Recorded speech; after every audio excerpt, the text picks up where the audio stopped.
जय हिंद। वीएसआई का ये एपिसोड आप लोग के रिक्वेस्ट पर बना रहे हैं और आज के वीडियो में हम लोग जानेंगे कि वीएसआई क्या होता है, वीएसआई का यूज हम क्यों करते हैं और कौन से स्टेज पर करते हैं।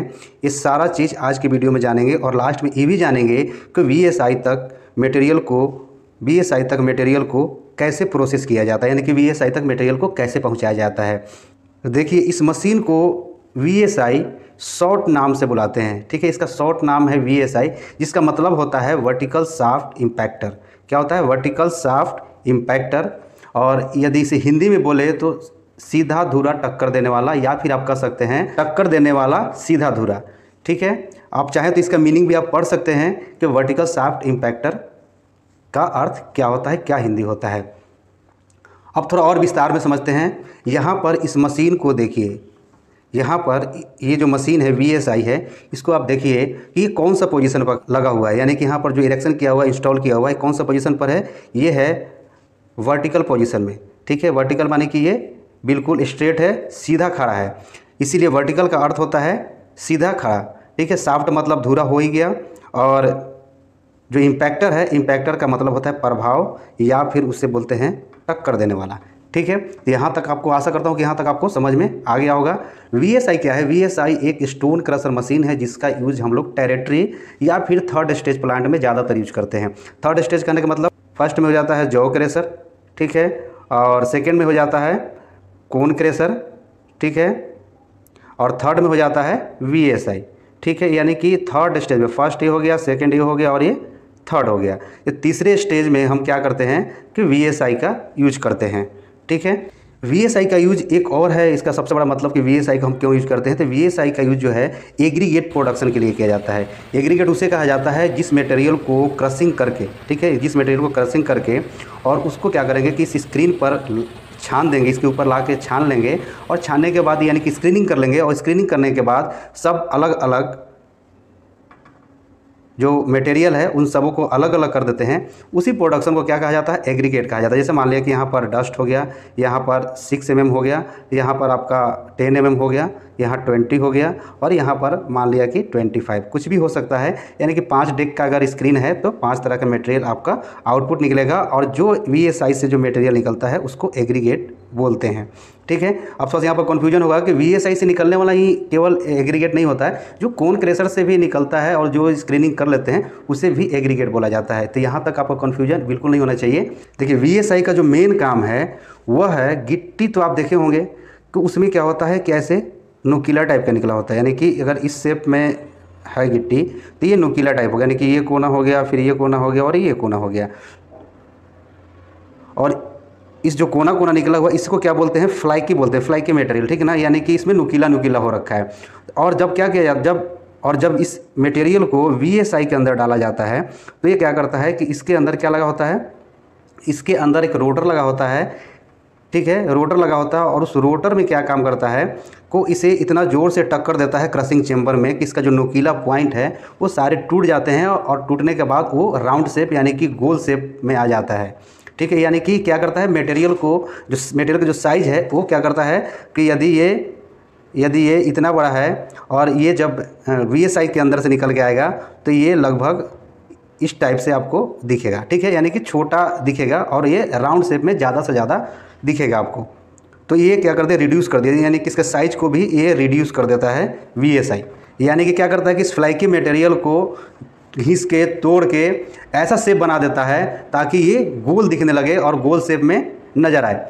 अब यहाँ तक आपको समझ में आया कि हम जो वीएसआई के अंदर जो मटेरियल डालते हैं वो कैसा बना देता है? राउंड शेप में बना देता है। और राउंड शेप में बनाने के कारण एक और चीज़ प्रोडक्शन बढ़ जाता है, वो क्या है? वो डस्ट का प्रोडक्शन बढ़ जाता है। क्योंकि क्या होता है कि यहाँ पर स्टोन जो है बहुत ज़्यादा घिसता है। ठीक है, यानी कि इस वीएसआई के अंदर क्या होता है? मटेरियल को इतना घिसा जाता है, यदि किसी भी मटेरियल को ज़्यादा घिसते हैं तो क्या होगा? डस्ट का प्रोडक्शन बढ़ जाता है। इसी कारण इस वीएसआई को एक सैंड मेकिंग प्लांट भी कहा जाता है, यानी कि रेत बनाने वाला एक मशीन भी कहा जाता है, क्रशर भी कहा जाता है, क्योंकि इसमें डस्ट बहुत ज़्यादा मैन्युफैक्चरिंग होता है, डस्ट का प्रोडक्शन बहुत ज़्यादा होता है। और आज के डेट में जो वीएसआई क्रशर है किसी भी कंपनी के लिए ये क्या है? बहुत ज़्यादा बेनिफिशियल है।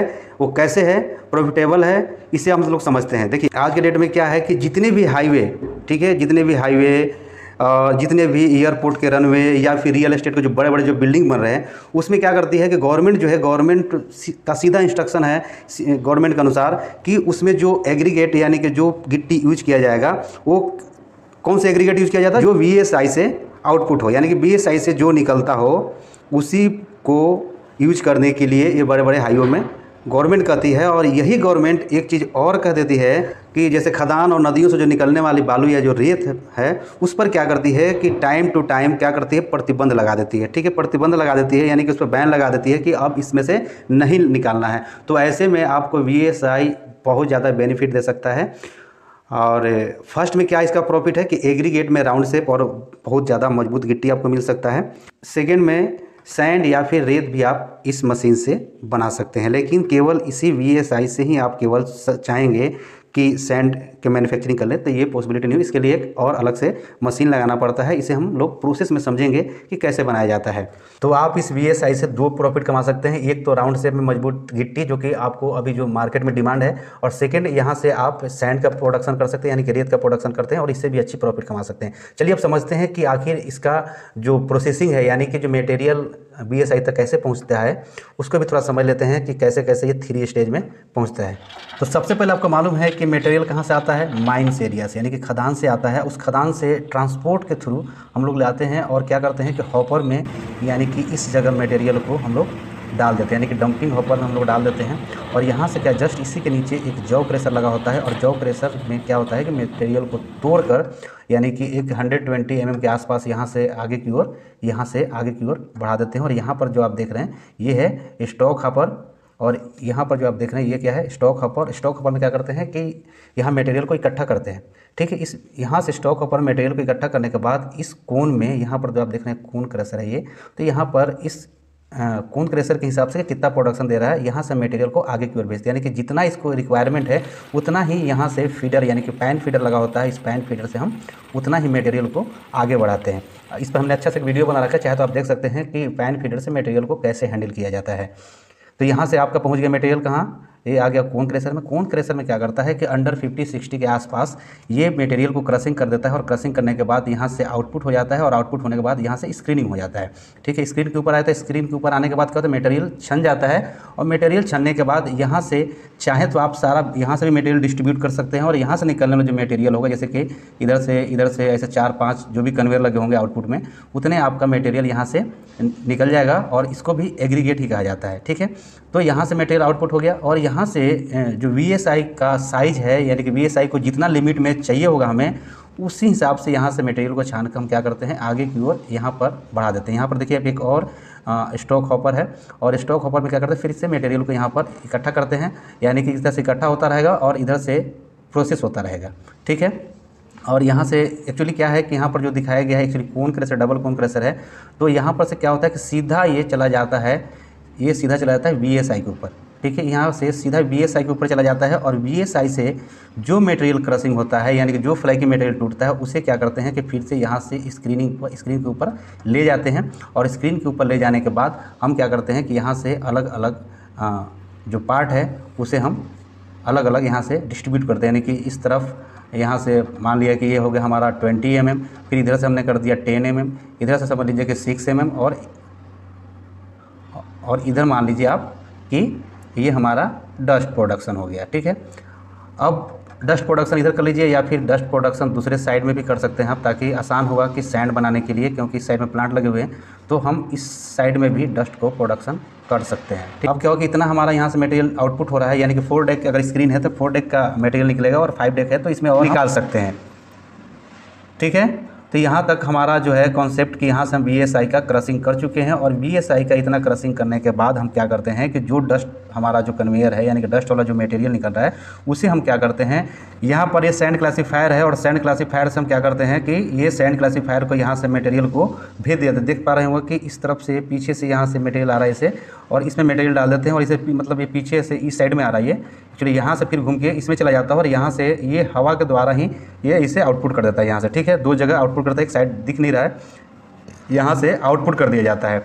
तो यहाँ तक हमारा सेंड बन जाता है। इसमें दो तरह के प्लांट आते हैं, एक तो वाशर आता है यानी कि वाशिंग यानी पानी से धोने वाला, और दूसरा जो आप यहाँ पर देख पा रहे होंगे ये है एयर क्लासीफायर, यानी कि ये हवा से ही इसको अलग अलग कर लेता है। लेकिन दोनों में से बेस्ट कौन सा है, आप लोग अपना कमेंट बॉक्स में जरूर लिखिए कि दोनों में बेहतर कौन है, जो आप लोगों के प्लांट में लगा होगा और यूज करने में कैसा है, फ्रेंडली है या फिर ज़्यादा मेंटेनेंस में दिक्कत होता है। इन सब सैंड वाशिंग प्लांट और एयर क्लासीफायर, ठीक है, इसमें कभी हम अलग से डिटेल से दोनों का वीडियो बनाएंगे, दोनों क्या है, लेकिन फिलहाल आप लोग कमेंट में जरूर लिखिए। दोस्तों ये वीडियो आपको कैसा लगा कमेंट जरूर कीजिएगा, और वीडियो पसंद है तो लाइक जरूर कीजिएगा। चलिए फिर मिलते हैं नेक्स्ट वीडियो में, तब तक के लिए जय हिंद।